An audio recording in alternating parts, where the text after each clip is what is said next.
ആദ്യമായി എനിക്കിവിടെ നിന്ന് ഒരു സാക്ഷ്യം പറഞ്ഞ് ദൈവത്തെ മഹത്വപ്പെടുത്തുവാൻ ദൈവം എനിക്ക് തന്ന ഒരു വലിയ അനുഗ്രഹത്തിന് ഞാൻ ദൈവത്തിനും മാതാവിനും നന്ദി പറയുന്നു.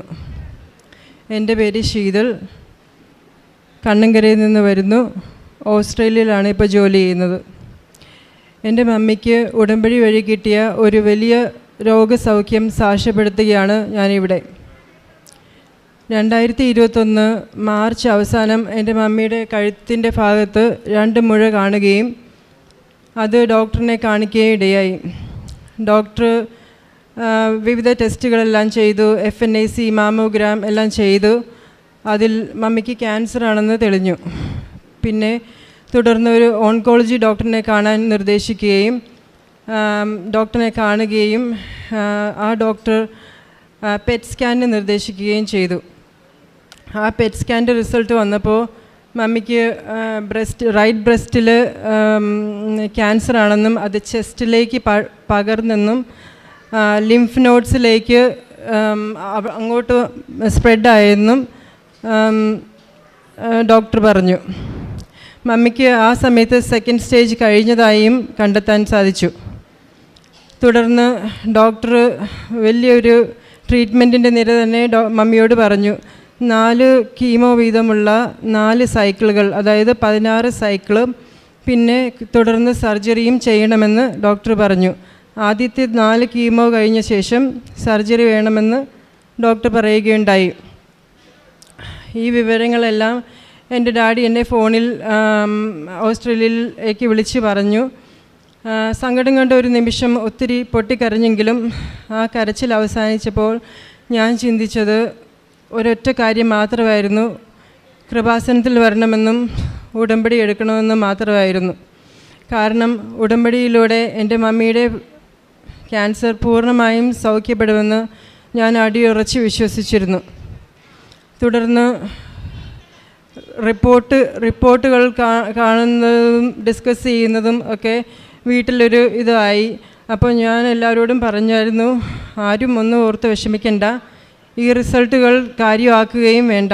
കാരണം ഒരു ദൈവത്തിൻ്റെ റിസൾട്ട് ഇതുവരെ നമുക്ക് വന്നിട്ടില്ല. ഡോക്ടറിനെ സൃഷ്ടിച്ചത് ദൈവമാണ്.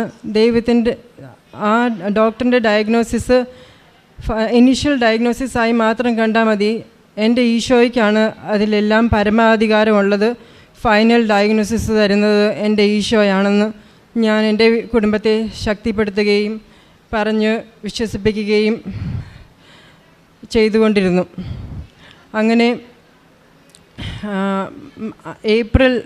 ഏപ്രിൽ അവസാനം എനിക്ക് ഓസ്ട്രേലിയയിൽ നിന്നും ഇവിടെ വരാനുള്ള എല്ലാം ശരിയായി. അതും ഒരു വലിയ മിറക്കിളാണെന്ന് ഞാൻ വിശ്വസിക്കുന്നു. കാരണം കോവിഡിൻ്റെ സമയത്ത് വളരെ സ്ട്രിക്റ്റ് ആയിരുന്ന സമയത്തായിരുന്നു. 2021 ഏപ്രിൽ മാസങ്ങളിലൊക്കെ ഭയങ്കര സ്ട്രിക്റ്റ് ആയിരുന്നു കോവിഡിൻ്റെ റൂൾസൊക്കെ. എല്ലാ എയർപോർട്ടുകളും അടഞ്ഞു കിടക്കുകയായിരുന്നു.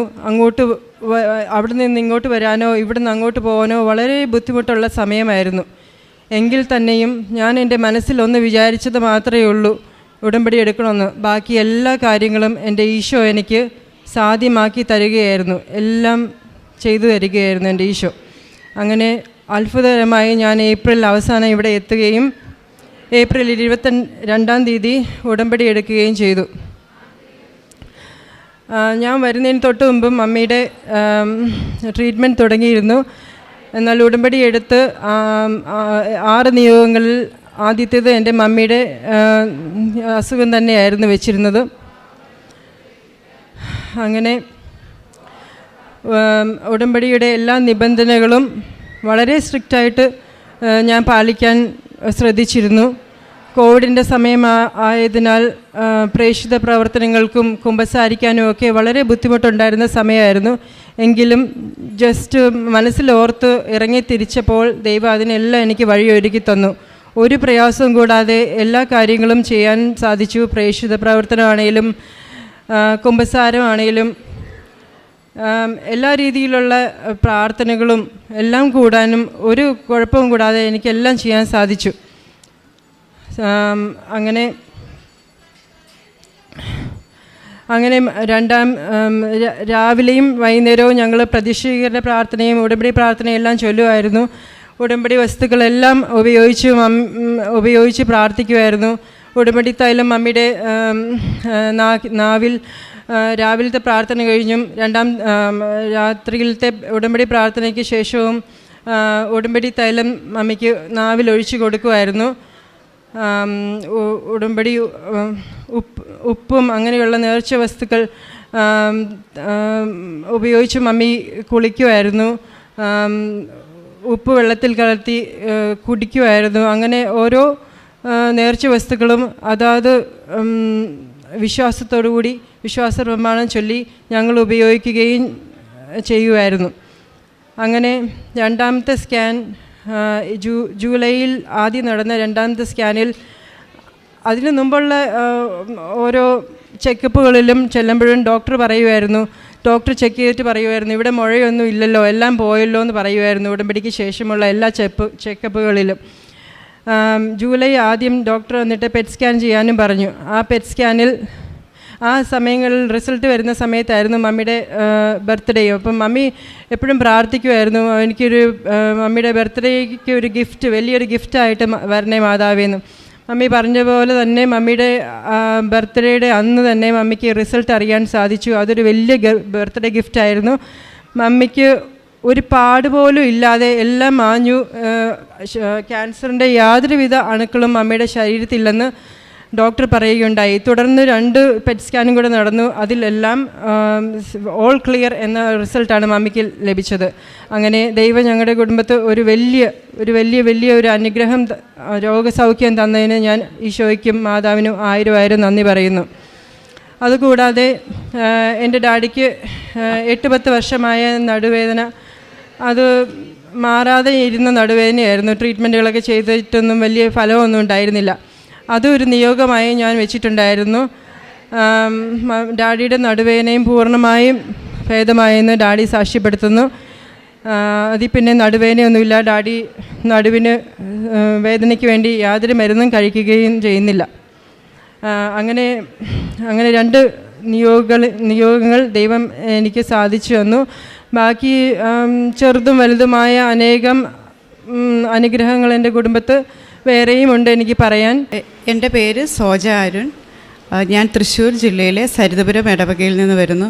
ഞാൻ ആദ്യമായിട്ട് ഉടമ്പടി എടുക്കുന്നത് 2020 ഫെബ്രുവരി 21 കൊറോണയും മറ്റു കാരണങ്ങളാൽ എനിക്ക് ആ ഉടമ്പടി നല്ല രീതിക്ക് പൂർത്തിയാക്കാൻ പറ്റിയില്ല. അതിനുശേഷം ഞാൻ 2021 സെപ്റ്റംബർ മുതൽ ഞാനൊരു കെയർ വിസയിൽ UK പോകാനായിട്ട് ശ്രമിച്ചുകൊണ്ടിരിക്കുകയായിരുന്നു. പക്ഷേ പലവിധ തടസ്സങ്ങളാൽ എനിക്ക് ഒരു ഇൻ്റർവ്യൂ ഡേറ്റ് കിട്ടുന്നുണ്ടായിരുന്നില്ല. അങ്ങനെ മാതാവിൻ പ്രത്യേക അനുഗ്രഹത്താൽ എനിക്ക് ഒരു ഇൻ്റർവ്യൂ കിട്ടുകയും അതിലെനിക്ക് പാസ്സാകാനും പറ്റുകയും ചെയ്തു. അത് കഴിഞ്ഞ് IELTS-നാണെന്നുണ്ടെങ്കിലും എനിക്ക് പാസ്സായി. UK സ്കോറൊക്കെ അന്നേരത്തേക്ക് ഉണ്ടായിരുന്നു. അത് കഴിഞ്ഞിട്ട് പിന്നെ ഞാൻ സബ്മിറ്റ് ചെയ്യാനായിട്ട് വിസയ്ക്ക് വേണ്ടിയിട്ട് സബ്മിറ്റ് ചെയ്യാനായിട്ട് തുടങ്ങിയപ്പോഴത്തേക്കും ഏജൻസി പറഞ്ഞു നിങ്ങളുടെ സ്കോറ് UK സ്കോർ ഇത് പറ്റത്തില്ല, ഇതും കൊണ്ട് സബ്മിറ്റ് ചെയ്തിട്ടുണ്ടെങ്കിൽ നിങ്ങൾക്ക് വിസ കിട്ടിയല്ല, നിങ്ങൾക്ക് റിജക്റ്റ് ആകുകയുള്ളൂ എന്ന് പറഞ്ഞു. അങ്ങനെ ഞാനിവിടെ മാതാവിൻ്റെ അടുത്ത് വന്ന് കരഞ്ഞ് ഞാൻ മാതാവിനോട് പറഞ്ഞു എന്നെ അവിടുത്തെ പ്രത്യക്ഷീകരണത്തിൻ്റെ ഒരു സ്ഥിരസാക്ഷിയാക്കി മാറ്റണം, എനിക്ക് ലജ്ജിക്കാൻ ഇടവരരുത്, എൻ്റെ മാതാവ് എന്നെ അവിടുത്തെ എങ്ങനെയെങ്കിലും എനിക്ക് ആ സ്കോർ തന്ന് എനിക്ക് വിസ അടിച്ച് കിട്ടണമെന്ന് മാതാവിനോട് പ്രാർത്ഥിച്ചതിൻ്റെ ഫലമായിട്ട് എനിക്ക് ഈ മാസം 5-ാം തീയതി വിസ അടിച്ച് കിട്ടുകയും ഈ ബുധനാഴ്ച 14-ാം തീയതി എനിക്ക് പോകാനുള്ള ടിക്കറ്റ് എടുക്കാനും സാധിച്ചിട്ടുണ്ട്. പിന്നെ എനിക്ക് രണ്ടാമതായിട്ട് പറയാനുള്ള എൻ്റെ ഉടമ്പടിയിൽ ഞാൻ എൻ്റെ അനിയൻ UK-ലാണ്. അവന് അവിടുത്തെ ലൈസൻസ് കിട്ടാൻ വേണ്ടിയിട്ടുള്ള ഞാൻ വെച്ചിട്ടുണ്ടായിരുന്നു. അപ്പം ആദ്യത്തെ ചാൻസിൽ തന്നെ അവന് ലൈസൻസ് കിട്ടാൻ പറ്റി. പിന്നെ എൻ്റെ കാലിലൊരു മുഴയുണ്ടായിരുന്നു, അത് ഒരു നെല്ലിക്ക വലുപ്പത്തിലുണ്ടായിരുന്നു ആ മുഴ. അപ്പം വേദന ഭയങ്കരമായിട്ട് കൂടിയപ്പോഴത്തേക്കും ഞാനത് ഓപ്പറേഷൻ ചെയ്ത് മാറ്റാനായിട്ട് തീരുമാനിച്ചു. അപ്പം മമ്മി എൻ്റെ അടുത്ത് ചോദിച്ചു, നീ ഉടമ്പടി എടുത്തിട്ടുള്ളല്ലേ, നിൻ്റെ കയ്യിൽ ഉടമ്പടി തൈലം ഉള്ളതല്ലേ, നീ എന്തുകൊണ്ടത് തേച്ച് പ്രാർത്ഥിച്ചു വിടാമെന്ന് പറഞ്ഞു. അങ്ങനെ ഞാൻ ആ ഉടമ്പടി തൈലം തേച്ച് പ്രാർത്ഥിച്ചതിൻ്റെ ഫലമായിട്ട് ഇപ്പം ആ കാലിലൊരു ചെറിയൊരു തഴമ്പ് പോലെ മാത്രം കാണാനേ ഉള്ളൂ, അത് മുഴ മൊത്തമായിട്ട് അപ്രത്യക്ഷമായിട്ടുണ്ട്.